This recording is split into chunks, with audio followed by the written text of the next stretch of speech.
Arizona gets a big victory against the North Dakota State Bison. Where do we go next? And what does this victory mean for the University of Arizona? Let's get started here on Locked On Wildcats. You are Locked On Wildcats, your daily podcast on the Arizona Wildcats, part of the Locked On Podcast Network, your team every day.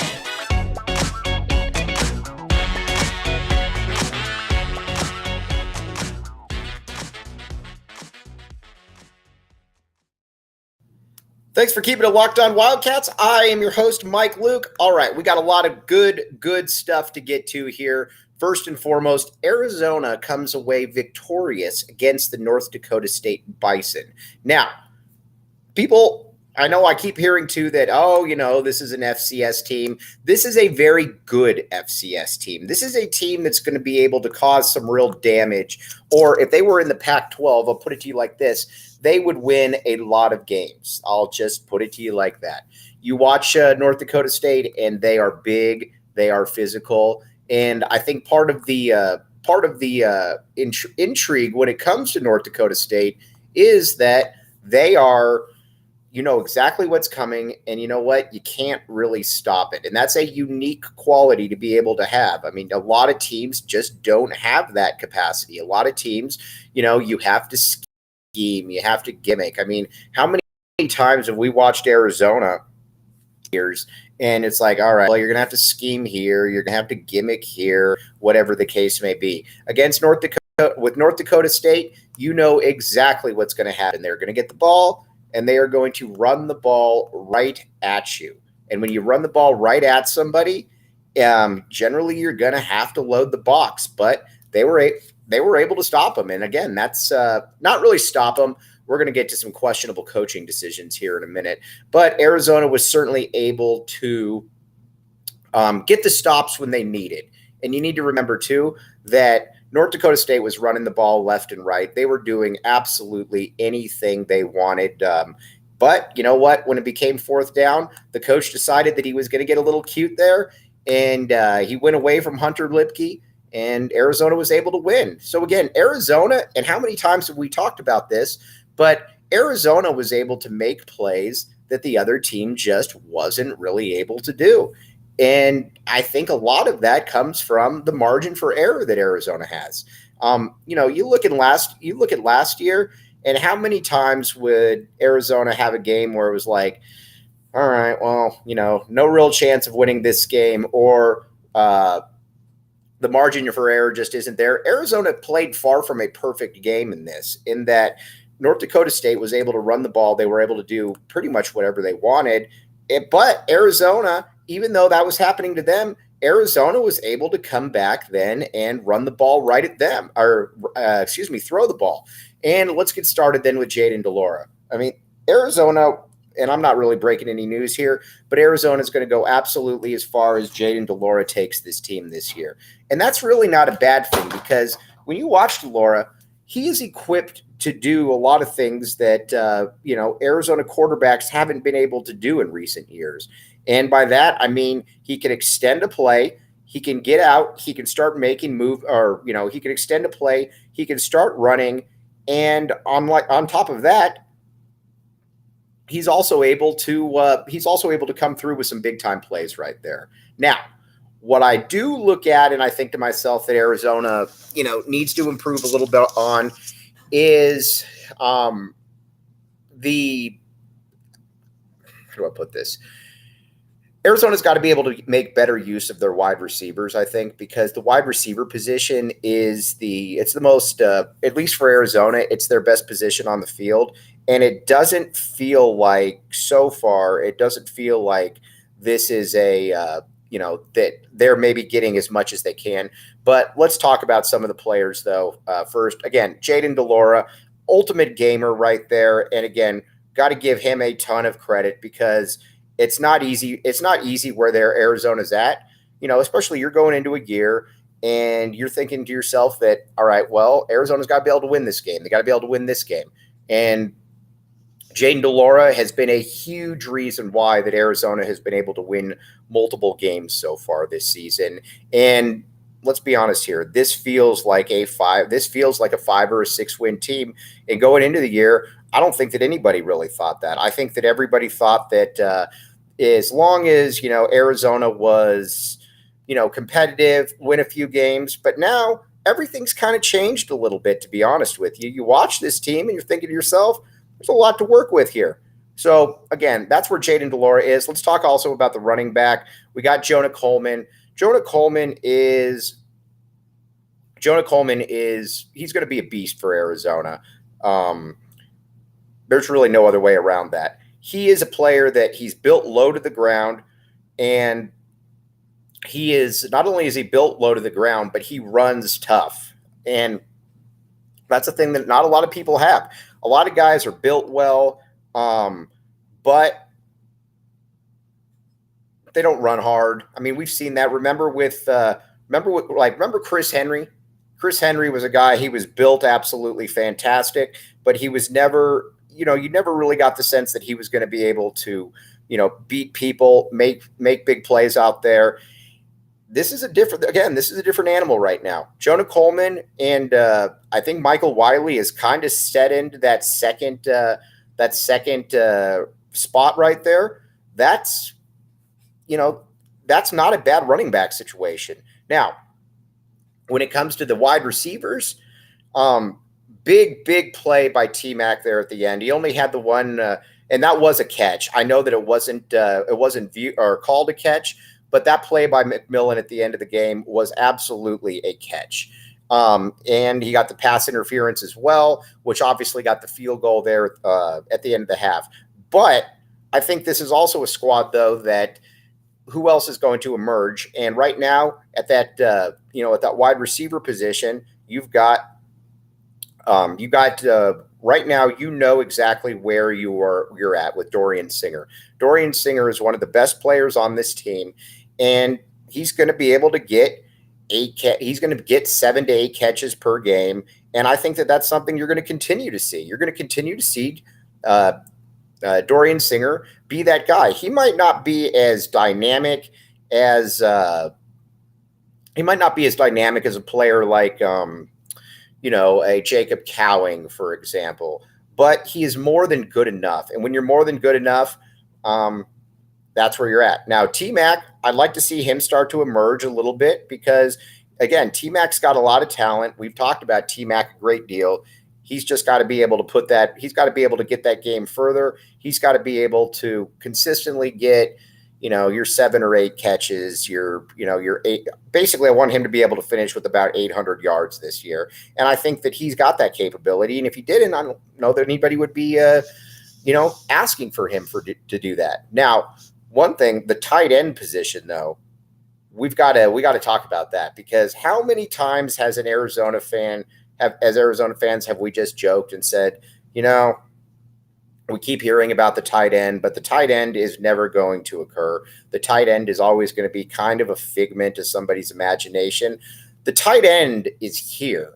And maybe some people thought it would have been Kean Burnett or Tyler Lyons. The tight end is 100% here.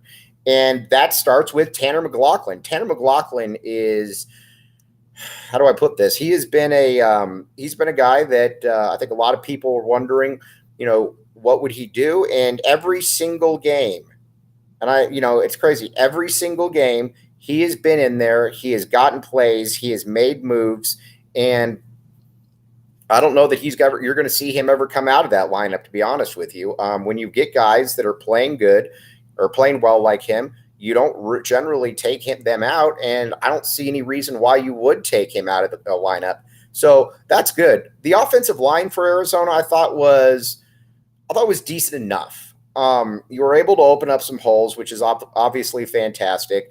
You'd like to be able to maybe protect Delora a little bit more, but unlike in previous years, Delora was able to he had enough time to be able to make plays when he needed to be able to make plays. So I can't really get too upset with that because he had enough time. This wasn't like it was against, say, Mississippi State, where it's like, come on, guys, you got to be able to give him some time. He had the time to be able to make some of those plays. So good on them, good on the offensive line. And we're still waiting to see if he's okay. But our guy Fam, Speedy Luke was in there, and he got a nice little run. Now, he was on crutches towards the end. That's obviously a problem. That's not something that you ever want to see. But I watch Speedy, and I'm like, all right, there's going to be a role for him at some point. Just don't know when, just don't know where, but you can tell that there is going to be a role for him. Now, you look over on the defensive side of the ball then, and let's talk about big Hunter Echols. Hunter Echols has been an absolute monster for Arizona this year.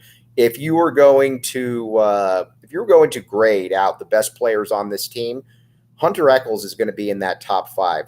Again, nobody really knew what to expect. A USC transfer. He comes over here and, he doesn't play a ton at USC. He comes to Arizona, and not only is he playing a lot, he is absolutely dominating.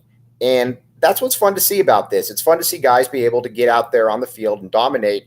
And between him and Jalen Harris, there's a lot to like there between those two spots. You generally don't see something like that where you have two players that can come off the edge and can get to the quarterback. And right now they got that. Now at the D tackle position, obviously you got Paris Shand, you've got Keon Bars, both solid players. So the D line to me, while not great, and I think Brad Allis on another platform put this pretty well, it's not great, but it's impactful in certain ways, and that they're able to force turnovers that maybe they weren't able to force last year. And a lot of that I think has to do with the D line. Now with the rest of the linebacker unit, then, Jerry Roberts, another big game, another big hits. But we got to talk about Jacob Manu. Jacob Manu was was a guy that a lot of people I think viewed as kind of a throw-in to the to the whole Servite connection. But what we're finding out is that there's a lot more to it. He's a player that is, when he enters that starting lineup, I don't know whenever that's going to be, but when he enters that starting lineup, don't you kind of get the sense that he's probably not going to be coming out? And he had another nice game again, 6 tackles. And more so than anything, you noticed him out there. You noticed that he was, he's an instinctive guy. I think we had Noah Fafita's dad on, and he talked about, the instincts that he has. And that's something that you either have or you don't. And you could tell that he was very well coached. And right now, if you're Arizona, you're more than happy with what you saw out of him. So I would look for him to be more in there as well. Now, when it comes to the defensive backfield, we're going to talk about that in a second. But first, let me tell you about the BetOnline Sportsbook. Right now, the NFL is going on. Not only is the NFL going on, you've got college football. This is the absolute best time to hop in and just get your bets in, be able to make some plays out there. I think with BetOnline, the best thing about it, and there's many, many good things, is that it's easy to use. I can't tell you how many times I've had people say, well, I'm interested in this, but I don't really like the part about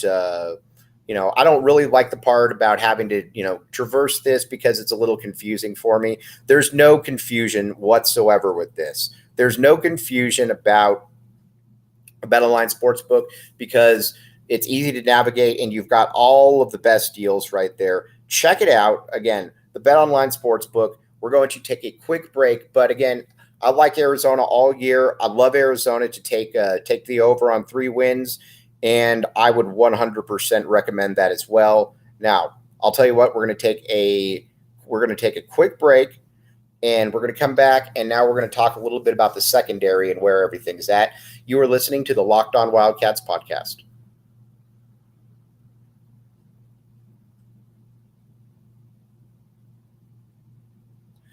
Thanks for keeping it Locked On Wildcats. I am your host, Mike Luke. All right, now we've got some more to talk about. We're going to talk now on the defensive side of the football, and we're going to go into the secondary. And Christian Roland Wallace, another nice game. I don't know how many times we're going to keep saying this, but again, Christian Roland Wallace is good, and he's going to continue to be good. I don't think that there's any doubt about that. But the secondary, I thought, played well. You need to remember, you got to take some of this with a grain of salt for sure, because because there still is a, you haven't played the greatest teams obviously so far, but the great thing about Arizona's schedule is I don't know that you necessarily need to worry about that, because there's not going to be a ton of great teams that you're going to face this year. So that's a good thing if you're Arizona. The big thing about it, though, is just continuing to be able to win games, to continue to be able to put that out there on the field. The defensive backfield right now, it's getting healthy, it's getting better, and right now Arizona has to feel very good about where it's at. Also, I know Tyler Loop missed the one kick, but you know what? When you're 14 of 14 in your career, or 15 or 15, that's a that's a spot where you're going to be okay to miss one right there. We're big fans of Tyler Loop on this show. We're also big fans of Kyle Ostendorp as well. So keep that in mind right there. But thought the special teams played well. I still don't quite understand why they don't put Speedy Luke Pham in there more in the backfield. But you know what? I can't really get into their mind right there. But overall, no problems whatsoever with the special teams. I thought they played very well so far. Okay. Now, we're going to look ahead a little bit here, but let's take a quick break. But you're listening to the Locked On Wildcats podcast.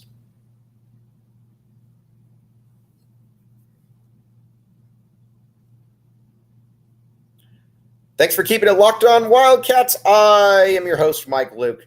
All right. So now we got California coming to town. Beautiful. California, though, you're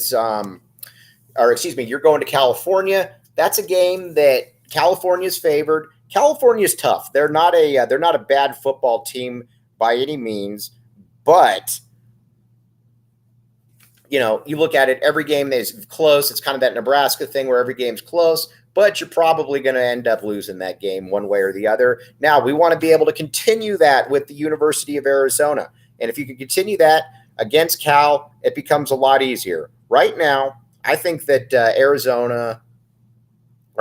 think that Cal is a very winnable game for Arizona. If you can win that game, that really sets the mark, I feel, for the rest of the season for Arizona, because again, this is a pretty talented squad right here, but you get that win, all of a sudden you're 3-1, and you've got a little bit of, for lack of a better term, a little bit of, way to, how do I put this? You got a little bit of leeway that you probably didn't have before then. So you win that, because then you got Colorado. You're going to be able to beat Colorado. And if you don't beat Colorado, then we're definitely at the point too where Arizona isn't nearly as good as maybe we thought they were. So those are some pretty easy wins right there. I don't want to say easy wins, but there's a lot of wins to be had here. The only times I look at it and I say to myself, all right, you're probably not going to win that one, or you're probably not going to win that one, is USC and Utah. But after that, all of these games are very winnable.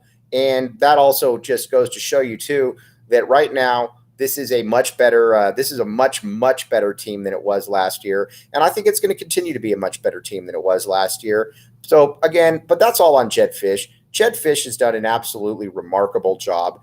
And, people get upset with the play calling.